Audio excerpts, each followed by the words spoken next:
this is, good morning, this is the second shiur in Hechaltzu from the Rebbe Rashab. And yesterday we learned the question, the first question on the Maimer. The verse says in Parshas Matos that Hashem says to Moshe Rabbeinu that he should take revenge for the Midianites because of their evil plot, which they did, which was to send their beautiful women to seduce the Jewish men, and thereby getting them to bow to worship the idol Baal, etc. So this was a very, very devious plot, and Hashem says this needs retribution, and therefore Nekom Nikmas Midian, take revenge of Midian. And the verse says, and after that, v'nasafta lamecha, you will pass on. So we understand that the passing of Moshe will only happen after he leads the warriors in war to fight the nation. So the Rashab's first question was, the Rebbe's first question in the discourse is, what's the connection between the two? Let's continue now. And we are on page... I'll tell you in a second. Okay.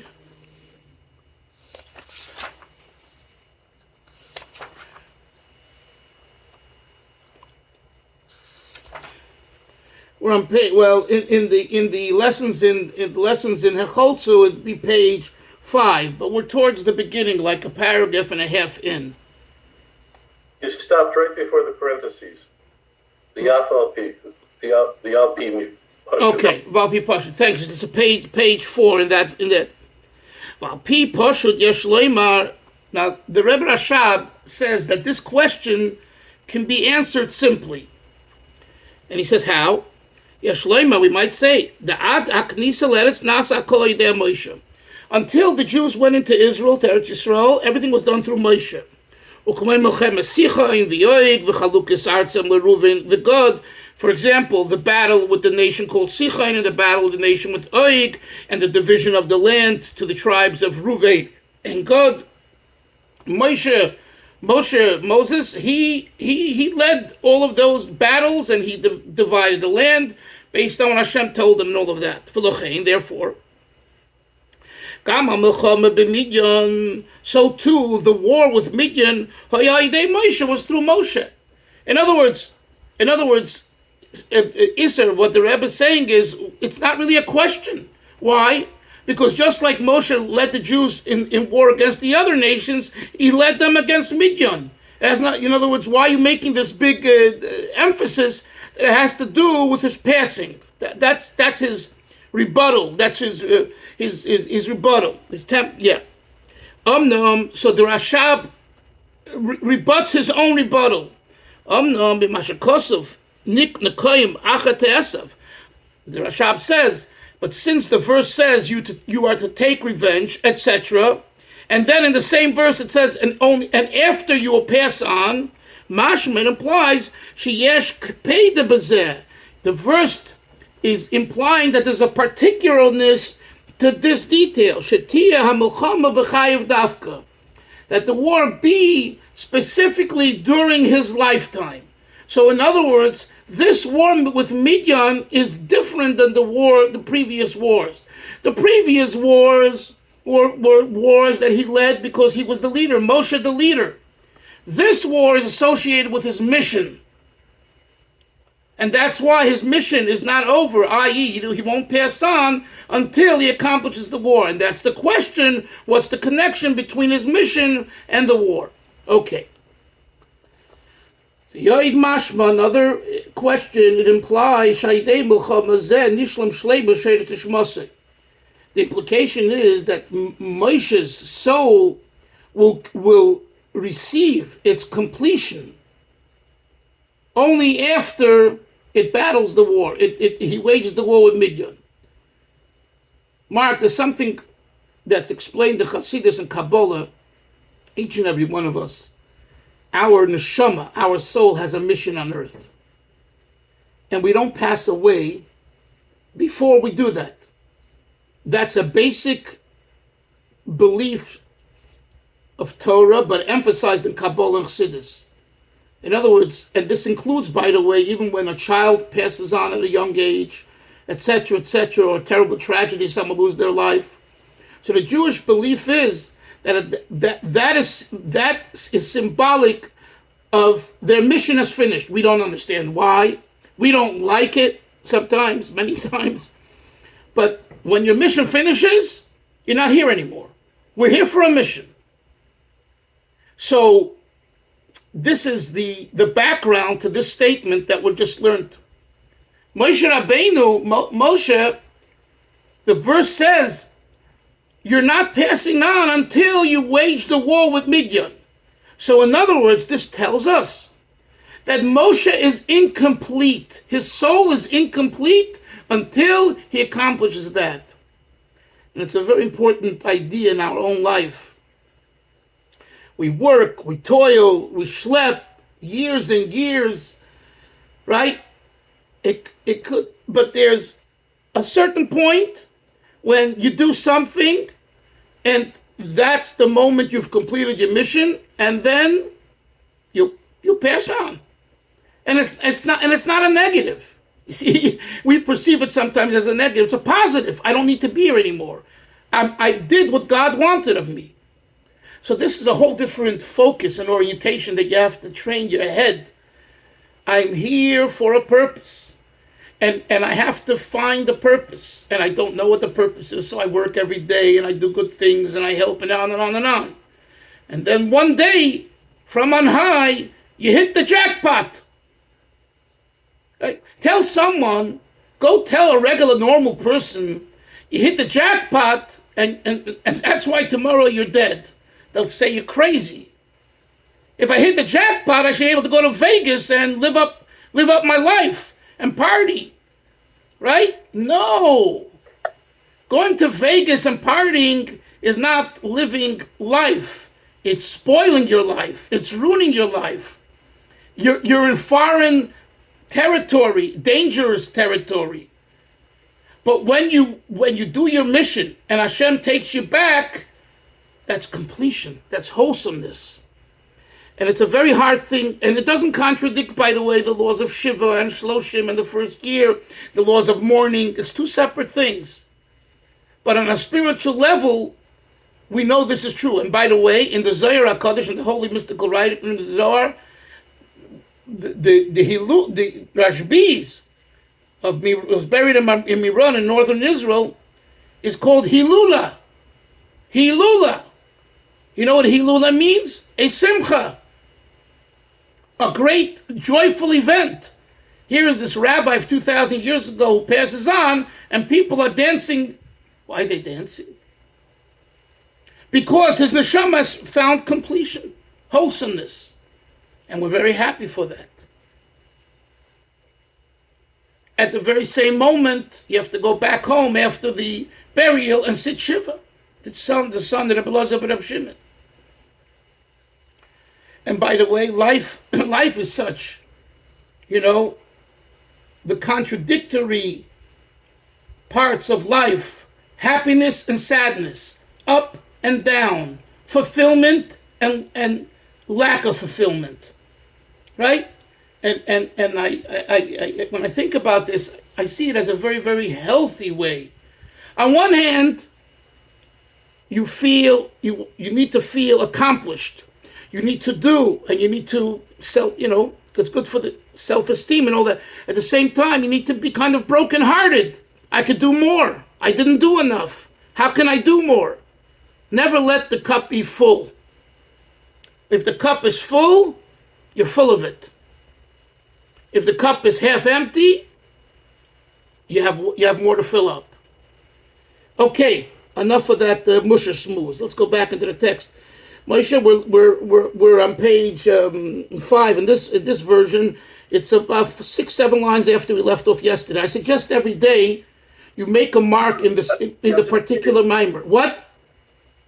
I'm just curious. What was I came in towards the end of the Musar Shmuz? What was how did that start? Because it says here, Moshe Rabbeinu, it says here, his neshama doesn't have completion, shleimus. Shleimus till the verse says, until he passes on, and the passing on is specifically conditioned on the taking revenge and leading the war against Midian.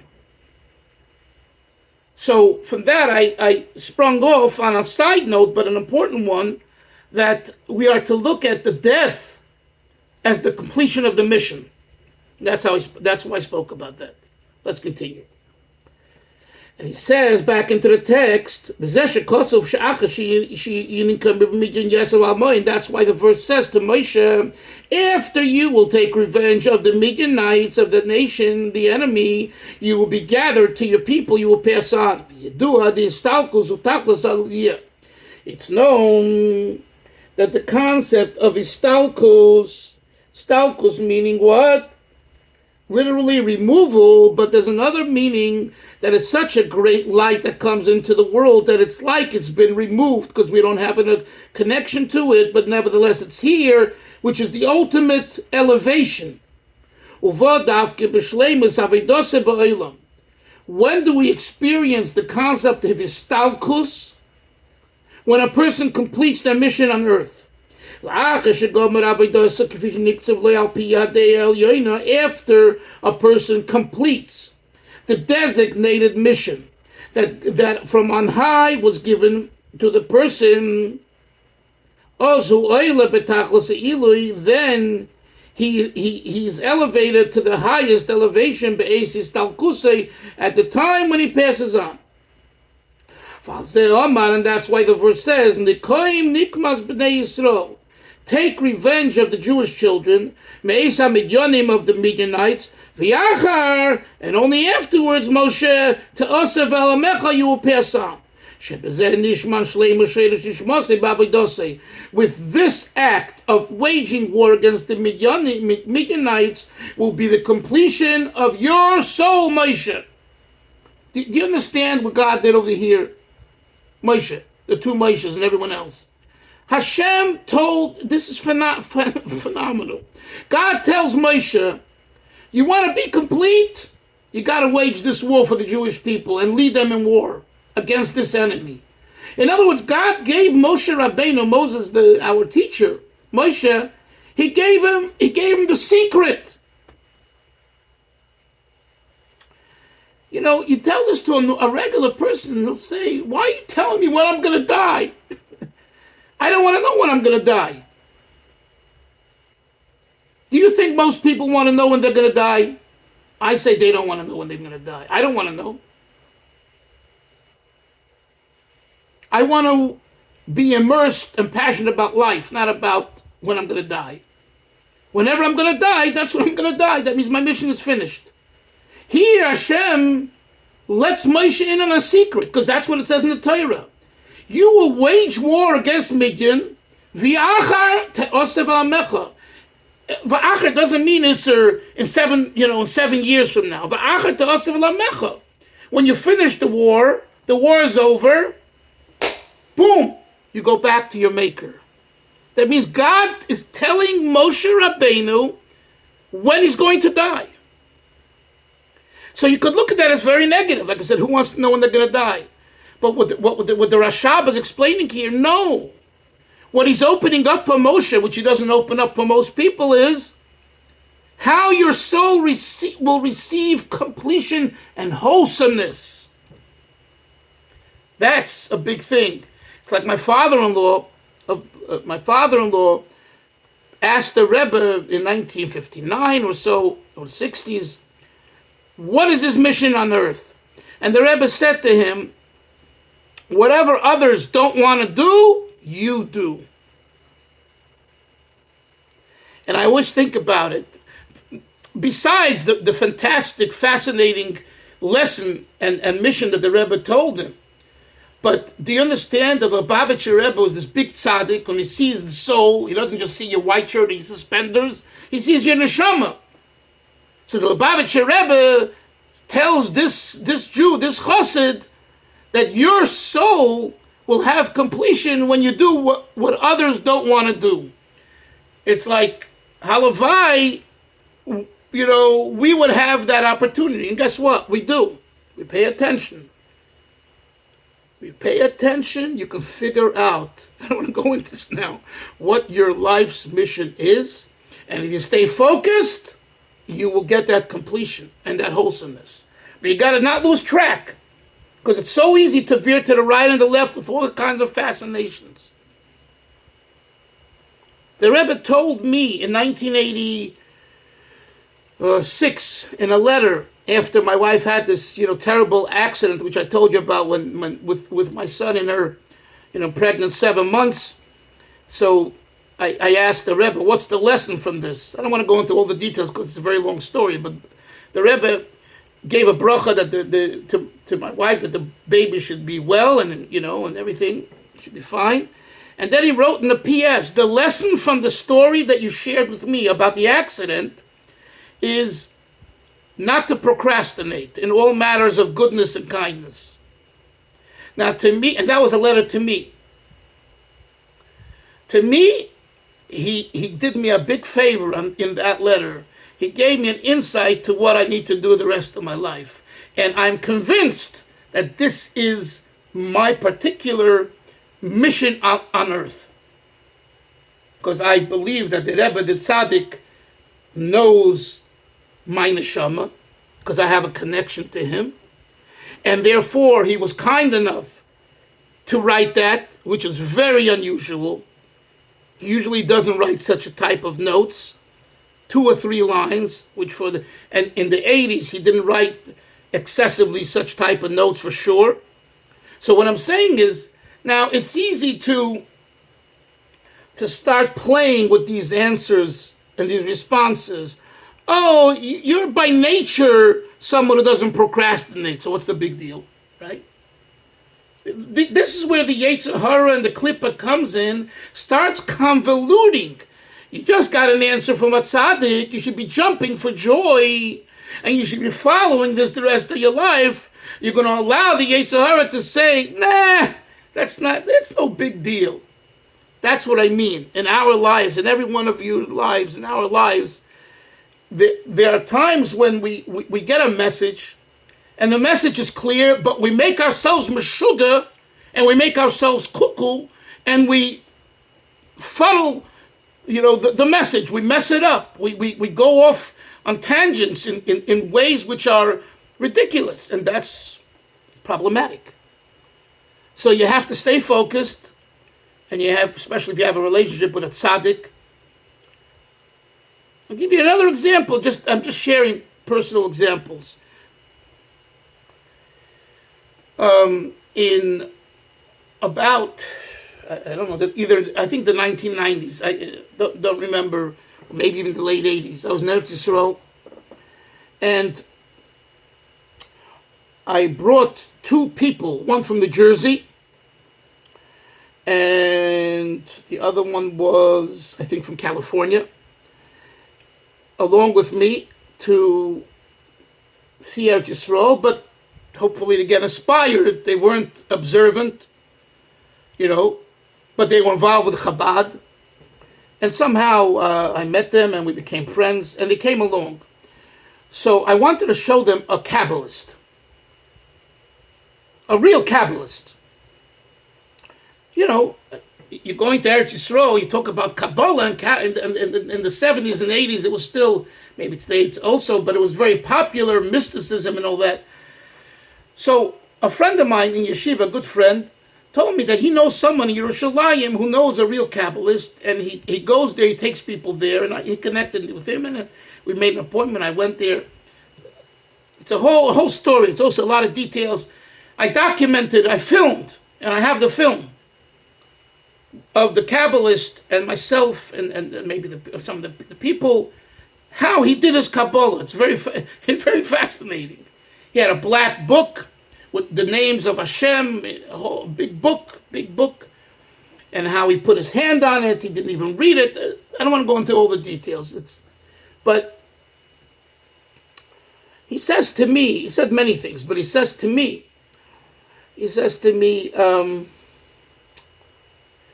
you should make all your dealings on Thursday and Friday.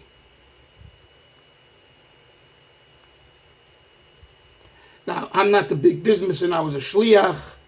But that's what he said. This is now 30, 35 years ago, as far as I remember, a long time ago.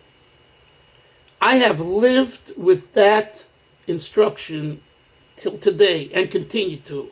And every time I followed it, I've seen success. When I haven't followed it, I've seen failure.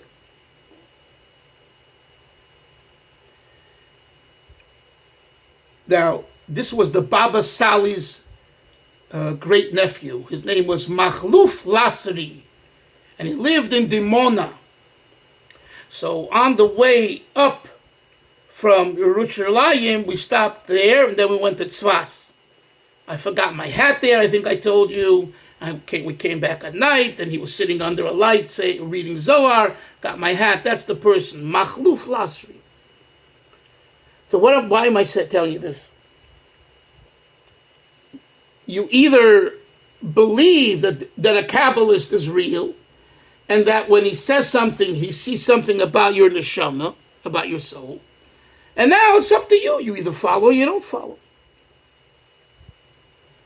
So I'm giving you first-hand accounting that I have seen it work. And I'm not coming at this from hocus pocus. You understand? I'm not a hocus pocus guy. Okay?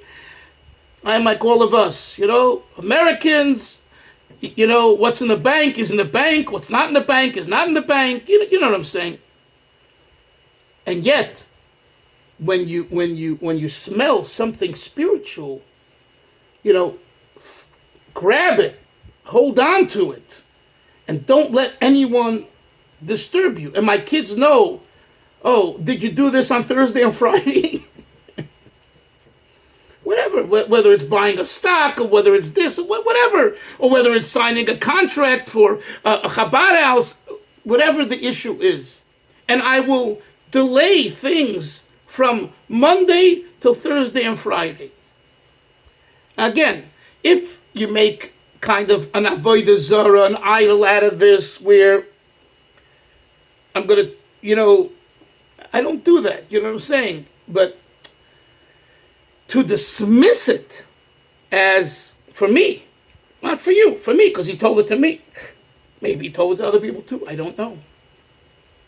But when he took out that black book, and he put his hand over the book, and then he pointed to something, and then he started to speak, and then he tells me about doing all dealings of contractual business and other issues on Thursday and Friday, I have the belief that there's holiness there. He saw something in my soul. And he did me a big favor. He revealed it.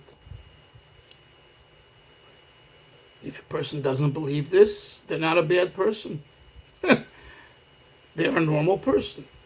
So when the Rebbe talks, I'm saying these two examples that I shared with you personally, because he says here that Hashem opened up the secret to Moshe Rabbeinu. And he told Moshe that your neshama, your soul, Moshe Rabbeinu, two of our students here are Moshe. Well, three, he's not here, the other Moshe. He gave him a mamish, a gift. So again, someone who reads it shallow could say, what kind of gift did he give him? He's going to die? He's telling Moshe he's going to die? That's good news? The answer is yes. It's the best news. Because you know what you need to do. Yes, Moshe. What Rav Lasry told you, Rabbi Dalfin, about Thursdays and Fridays, that was for you specifically, I'm assuming. He told it to me. I don't know. Are you asking? Are you asking if he said to me all people should do their business affairs and contracts on Thursday and Friday? He did not say that. He was speaking to me, and he said it to me. I can't say more than that, And I believe that it's not going to mean only me. It's only shaykh to a person. It's only relevant to a person whose soul needs that, or will thrive on that. And for that, a rabbi can't tell you this, give you good advice, but we're talking a soul advice. You understand, guys? We're not talking here about a psychologist, a doctor, a good businessman, on and on. We're not talking about that's advice and important to check with the professionals. We're talking about a soul response. It's a different level. It's a different experience. So I can't tell you, Moshe, if it applies to others. And look, you have to go back a step, since you asked the question. You have to go back a step and ask yourself, do I believe that this person is so holy and so connected to Hashem, to God, that God's speaking through his words, and when he says Thursday and Friday, it's like God saying, Chaim Dalfin, if you do your stuff on Thursday and Friday, you're going to have tremendous hatzlacha, great success. That's what, I like to, sometimes I put things in extremes because it makes it clear. That's what he said. That's the belief. Now you either believe it or you don't. That's it. It's not, in other words, Moshe, it's not a game of like, a bet. How many times can it be right? It's not that. If we go about Yiddishkeit and Chassidishkeit and Rebbes and Tzaddikim in that way, in my humble books, it's nonsense. It's like, it's a game of attrition. How many times will you be right? How many times will you be wrong? It's so, unfortunately, a lot of people do that. And by the way, Moshe, 1 second, even with this machluf, some people try to say that to me. Not about this Thursday or Friday, other things. Oh, this is right and this is wrong, and he's just a Sephardic, Baba, you know what I'm saying, and things like that. Go ahead, Moshe, what? Yes, one just another example, maybe something that's come up now for a long time, is, and on the same vein, is we see that it's brought in halacha that in Chodesh Elul, right, Anshe Maisa should check their tefillin and mezuzahs. Yes. Okay? We see it I think it's in Sefer Minhagim, that the Rebbe seems to give the hora that every year a person should check his tefillin and mezuzahs. Absolutely. We know the halacha is for mezuzahs twice in 7 years. Halacha in terms of tefillin today, the type of tefillin we have today, the batim, gasot batim, it's not even clear. It seems to be that api halacha maker din, if the tefillin haven't been exposed to cold, severe heat, etc., moisture, that you might even api halacha not even have to check them again, the parshas, because the strength of the batim. But nonetheless, we see that the Rebbe said to check tefillin mezuzahs every Elul. Right. By the way, just you should know for yourself, he based it on the Mata Ephraim. That wasn't the Rebbe's Chiddush. That's not the Rebbe's novelty. It's the Mata Ephraim, Rebbe Ephraim Margolis, who lived about 300-400 years ago. He writes it in his sefer called Mata Ephraim, which is a review of all the halachas of Elul and Tishrei. And the Rebbe cites him. So I think it's very, very important when you repeat that you know that, and because people will think, oh, the Lubavitcher Rebbe made that up. The Lubavitcher Rebbe didn't make it up. The Mata Ephraim writes it. Right. Okay. I appreciate you telling me. But what I was going to basically say is the bottom line is that two things. One is that the bottom of that time, 400 years ago, were different than the bottom today. They're not nearly as strong, sealed, etc. That's one thing. But the other issue is that when you open up the Shel Rosh and you take out the parshas are folded, need to be folded up and put into the Shel Rosh, into the bottom of the Shel Rosh. Every time you take them out, open them up and close them, because you're folding them, you run the risk of causing letters to to potentially become raise the risk of damage. Okay, but what's the connection to what we're discussing now? I'm not following. The connection is because I was speaking with my batemacher already a year ago or 2 years ago, in the last 2-3 years, and we were discussing this issue. And he said to me, he raised the question of that every time you take them out, you put them back in. We know that you run a risk of causing potential damage to the parshas. But then he said to me, he said, but if the Lubavitcher Rebbe gave this horah, he gave this directive, then it's kadosh, and that you have obviously what to, not just what to rely on, but that's a directive from a tzaddik. I agree with him 100%. Not even a question. Let me just finish the paragraph, please. Okay? Thank you very much for that, really. So, next page, in page 6, if you're using the lessons in the Hechaltzu. So Moshe's neshama, Moshe Rabbeinu's soul, ascends higher and higher based on this, based on finishing the war with Midian. The Kol and so the Rashab asks now, all this needs clarity. And here he concludes his question. Why was the Milchama, why was the war necessary to be led by Moshe specifically? That's one. And number two, and what does it mean that his soul has wholesomeness and completion through this? Kitzur, this is in a synopsis that he wrote, and we'll read it. Milchemes Midian, we discussed over here the war of Midian. Shayches Lemoshe Vistalkusai is applicable to Moshe and his passing. And without waging that war, Moshe would have not passed away.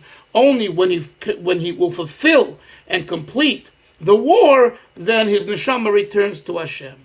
Chevra, we'll see you all tomorrow. Mitzvah Hashem. Have a great day. Bye-bye. All right, thank you. You're Thank welcome. you. Bye-bye.